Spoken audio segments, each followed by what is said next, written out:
সবকিছু মেনে ওই অনেক কিছু অ্যাক্সেস করে মিছিলে অনেক কিছু বলতেছে আমি তার নামে মানহানি মামলা করছি তার কত প্রমাণ আছে কত সাক্ষী আপনি ওই এমন একটা মেয়ে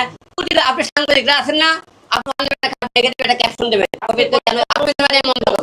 মিছিলার বিভিন্ন অসুস্থ ভাষায় কথা বলার জন্য তার নামে মানহানি মামলা করেছে ওই 5 টাকা আমার নামে 100 মামলা করি সেটা মামলা করার অধিকার সবার আছে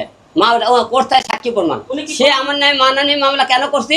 ওই যে সমস্ত কথাবার্তা বলছে মিডিয়াতে আপনি সবাই শুনেছেন আর কি আবার যে লিটন মনে করেন যে কথাবার্তা বলে সে লিটন 2 দিন আগে আমার অফিসে আমার পাউচ আবেদন সালাম করলে দেখছেন আপনারা ভিডিওতে মিডিয়াতে আলম ছাড়া কিছু বোঝেনি সে আলমকে সে এখন গালি দেয়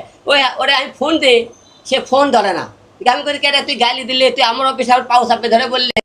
না মিছিলের সঙ্গে এখন প্রশ্ন উত্তর পাবেন না এক কথা বলে দিছি সে মিছিল অকষ্ট বাবা কি কথাবার্তা মিডিয়াতে আপনাকে বলছে আপনি সবাই জানেন তার বিরুদ্ধে আমি মানহানি মামলা করছি এক কথা শেষ এর বিরুদ্ধে ওই বিষয়ে এখন কথা বলবো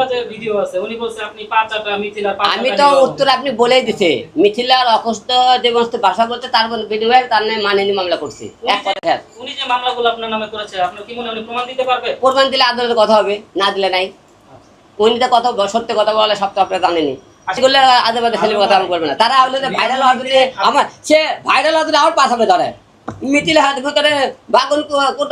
পটল লালের কাছে যায় ওর কাছে মিস্ত্রিলে যায় তার মানে কি বুঝবে যেমন টার্গেট করে যে ভাইরাল বাংলাদেশে ভাইরাল কে তার পা ধরে একটা সালাম করে